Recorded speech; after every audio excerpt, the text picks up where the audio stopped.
Geometry, Unit 3, Rotations.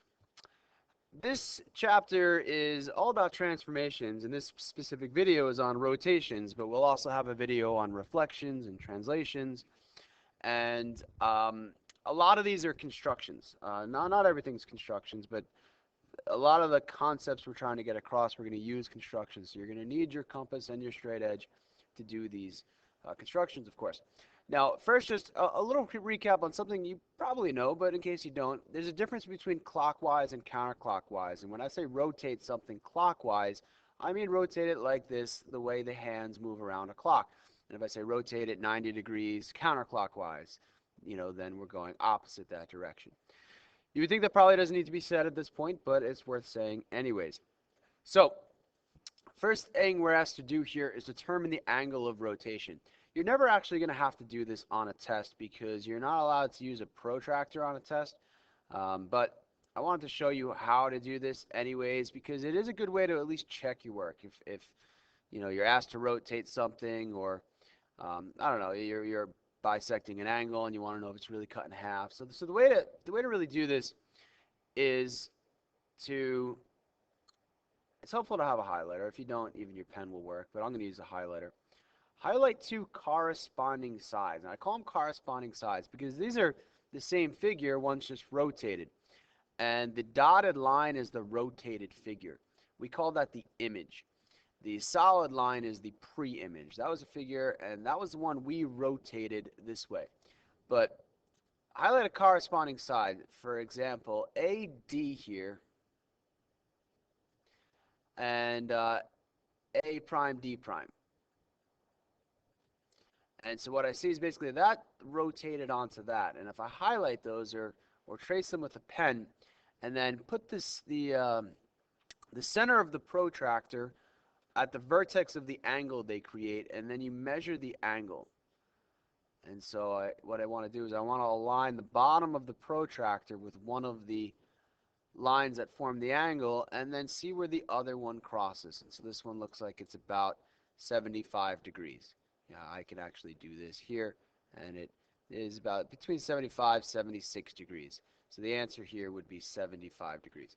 Like I said, you're not going to have to do that on a test, but it's helpful to know how to do that for maybe some homework assignments and things like that. I'm going to skip this next one. All you would want to do for this next one, though, because the center of rotation is point E, is actually like draw a line. Like let me connect C to E there, and then connect C to E here, and measure that angle between them.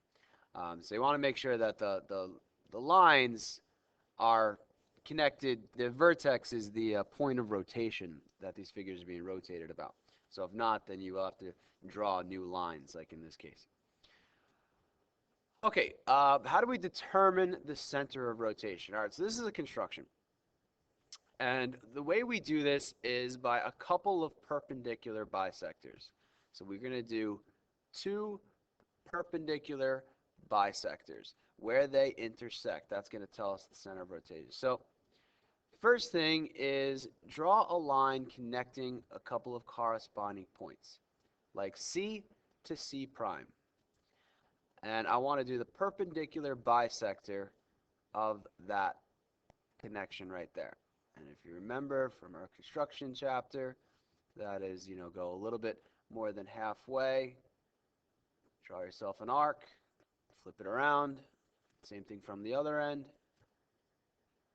same distance, same radius distance, and then connect the arcs crossing, and that right there is going to be the midpoint, basically, is what we're trying to find. We call it perpendicular bisectors, but I'm trying to find the midpoint of that and the bisector. But I want to make sure this is extended long enough, so I want to actually make this longer, because I'm going to do another perpendicular bisector, and this point that I put here is the midpoint, but that's actually really not even what we're concerned with, so I'm going to toss that out.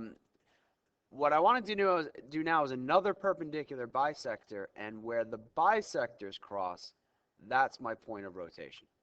So I need to do another bisector. So let me do another bisector. I'll do D to D prime.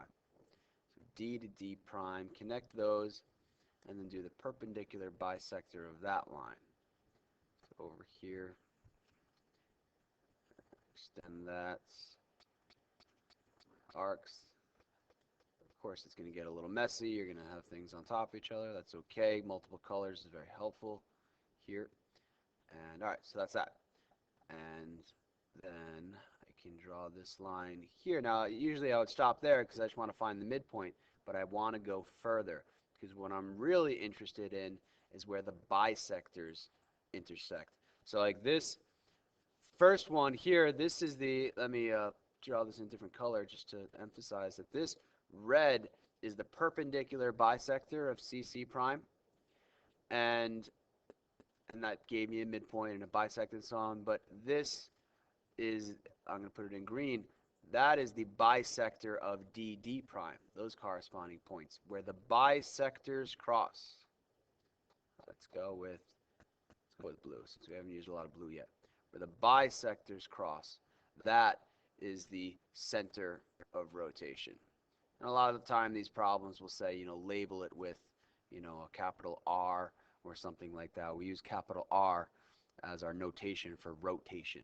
Or maybe this like label it as point P or something like that. So make sure you read the directions. This specific problem didn't say to label it anything, but I'm going to label it R.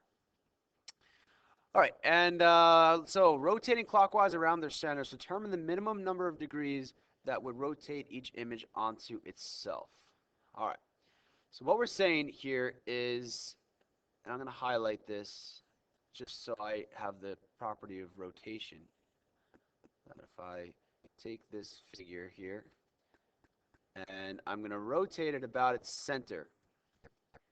Now I need to group those lines together. You obviously can't do this. You don't have a smart board. Did that all group together already? All right, cool. It's already grouped together. That if I rotate this figure, now notice I'm rotating, in this case, I'm rotating counterclockwise.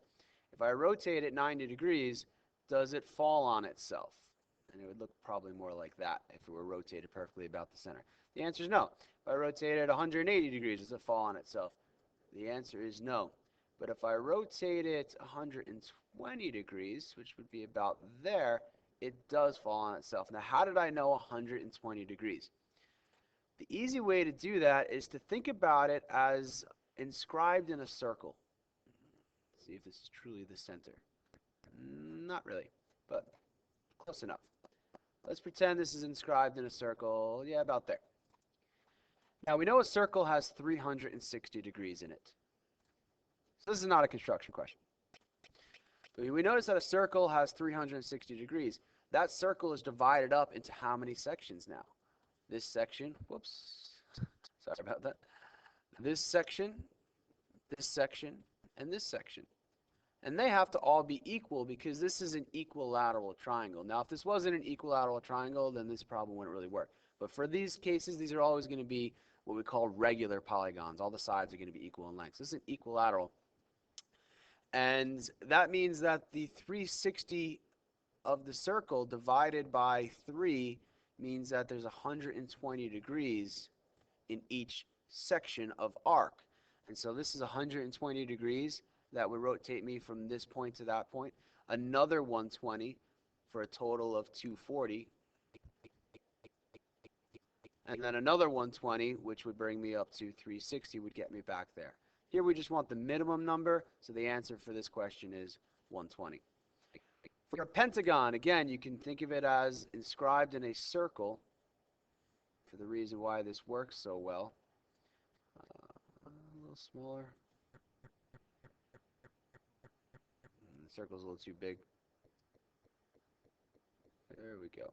You don't have to draw a circle if you don't want to, but really the purpose is just to see that what we can do is we can take the 360 of the circle and divide it by how many sections, which in this case is 5 because it's a pentagon, and a pentagon has 5 sides, and when I divide 360 by 5, I should get 72 degrees. And so that's what it would take to go from here to here is 72 degrees, and then another 72, another 72, another 72, another 72. I'd be back at 360. So essentially just take 360 and divide by how many equal sides you have.